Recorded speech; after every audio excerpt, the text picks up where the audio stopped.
Lo stato del turismo che è assolutamente in ginocchio, vengo adesso da una struttura ricettiva che mi ha fatto vedere come durante le ultime 3 settimane ha visto annullarsi tutti i pernottamenti dei prossimi giorni.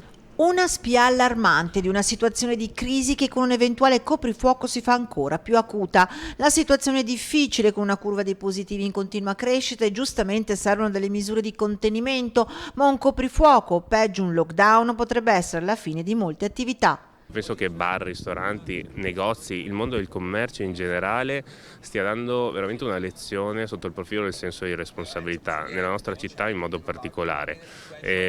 Spero che nell'eventualità di coprifuoco o addirittura lockdown venga assicurato loro un sostegno economico che meritano per andare avanti, altrimenti sarà difficilissimo che riusciranno a rialzarsi come hanno già fatto dopo questa primavera. Intanto piano piano società sportive rinviano inizio di campionati e partite, il mondo museale tiene aperto ma solo le visite di mostre, niente convegni e dibattiti e se i mercatini di Natale rimangono in programma diventano diffusi in tutta la città.